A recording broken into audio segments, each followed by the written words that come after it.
Hi guys, कैसे हैं आप सब। Hope you all are doing great. तो आज हम डिस्कस करने वाले हैं टैक्स ऑडिट के बारे में। टैक्स किस पे एप्लीकेबल होगा, किस पर नहीं होएगा। तो टैक्स ऑडिट में चार लिमिट्स हैं। प्रोफेशनल से, जैसे professional with gross receipt in the previous financial year 50 lakh का है। और business with more than 5% cash transaction है, उनके लिए 1 करोड़ का लिमिट है। और जो प्रिजम्पटिव टैक्सेशन स्कीम में आते हैं, जिन्होंने 44AD में अपना रजिस्ट्रेशन कराया होगा, उनके लिए 2 करोड़ की लिमिट है। और business with less than 5% cash transaction है, उनके लिए 10 करोड़ की लिमिट है। ये चार लिमिट्स गिवन है, इनके बेस पे डिसाइड होगा कि आपका टैक्स ऑडिट आपके ऊपर एप्लीकेबल है नहीं है। यदि आपका जो ग्रॉस रिसिप्ट या टर्नओवर एक्सीड कर जाता है 1 करोड़ से, और आपकी जो कैश ट्रांजेक्शन है वो भी 5% से ज्यादा है, तो आपके ऊपर टैक्स ऑडिट एप्लीकेबल होगा। अब ये 5% किसका है? 5% of revenue and 5% of total expenses. अगर आपका 5% से एक्सीड कर रहे हैं तो आप, और आपका टर्नओवर है या ग्रोस रिसीप्ट है वो 1 करोड़ से ज्यादा, तो टैक्स ऑडिट आपके पास एप्लीकेबल होगा, आपको कराना पड़ेगा टैक्स ऑडिट। सेकंड, यदि आपका ग्रॉस रिसीप्ट और टर्नओवर एक्सीड कर जाता है 1 करोड़ से, बट अप टू 10 करोड़ है, एंड जो आपका जो कैश ट्रांजेक्शन है वो लेस देन 5% है, तो आपका टैक्स ऑडिट नहीं कराना पड़ेगा, आपके टैक्स ऑडिट से आप एग्जेम्प्ट हो जाएंगे।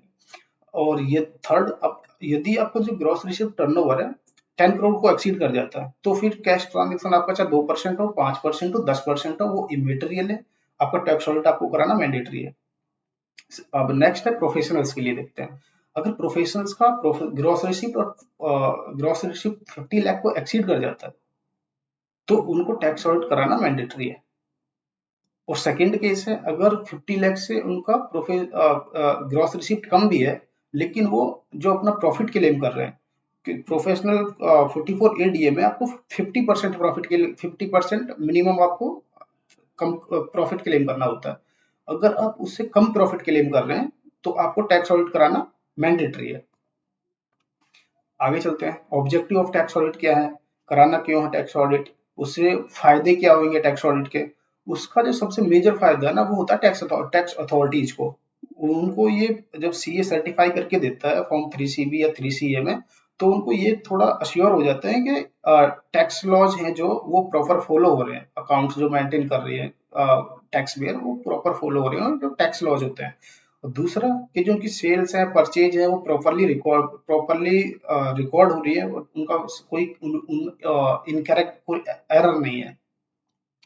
नेक्स्ट है कि अब जो उसमें फॉर्म नंबर 3CD है, फॉर्म नंबर 3CD में 44 क्लॉज है। तो 44 क्लॉज की टैक्स टैक्स अथॉरिटीज के पास सारी डिटेल्स ऑलरेडी पहुंच चुकी होती हैं जब सीए टैक्स ऑडिट सबमिट करते हैं रिपोर्ट। तो ये बेनिफिट है टैक्स ऑडिट के। आगे चलते हैं, और इसमें जो फॉर्म जाते हैं टैक्स ऑडिट के, वो फॉर्म 3CA एंड 3CD हो सकता है, या फिर form 3CB and form 3CD हो सकता है। अब फॉर्म 3CD कब जाएगा? वो तब जाएगा जब आपका जो ऑडिट हो रहा है वो other than income tax act हो रहा है। तो आपके फॉर्म 3CA में ऑडिट फॉर्म है, और उनका फॉर्म 3CD में स्टेटमेंट ऑफ पर्टिकुलर्स जाएंगे। जी, लेकिन अगर आपका टैक्स ऑडिट, जो आपका ऑडिट हो रहा है वो इनकम टैक्स एक्ट के अंडर हो रहा है, तो आपको फॉर्म 3CB में आपका ऑडिट जो सीए के सर्टिफाई करेगा, वो फॉर्म 3CB जाएगा, और उसके साथ अलोंग विद फॉर्म 3CD जाएगा, जिसमें 44 क्लॉज की इंफॉर्मेशन देनी होती है। ठीक है, आगे चलते हैं। और अगर आप टैक्स ऑडिट का नॉन कंप्लायंस करते हैं, जैसे आपकी जो ऊपर जो हमने 4 लिमिट डिस्कस करी है, 50 लाख का, 1 करोड़ का, 2 करोड़ का एंड 10 करोड़ का, और आपके ऊपर टैक्स ऑडिट एप्लीकेबल हो रहा है उन लिमिट्स को देखते हुए, और आप नहीं कराते हैं, तो आपका जो आपके ऊपर जो पेनल्टी लगेगी ना, वो 0.5% of sales, turnover, gross receipt, या 1,50,000, whichever is less will be levied, नहीं कराने का टैक्स ऑडिट का।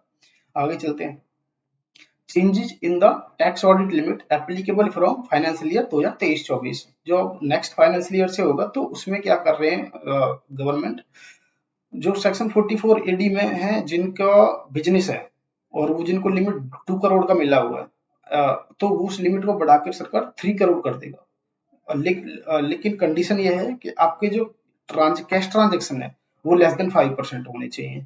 ऐसे ही जो टर्नओवर लिमिट है 44 एडीएम है, इसको 50 लाख से इंक्रीज करके उसे 75 लाख तक लेके जाएगा, 75 लाख हो जाएगी 50 लाख की जगह। लेकिन इसमें कंडीशन इसमें भी यही है कि आपकी जो कैश रिसीट है वो आपकी less than 5% of total gross receipt और टर्नओवर होना चाहिए। Okay, thank you. Stay healthy, stay safe, and please like, share, and subscribe my YouTube channel. Thank you so much.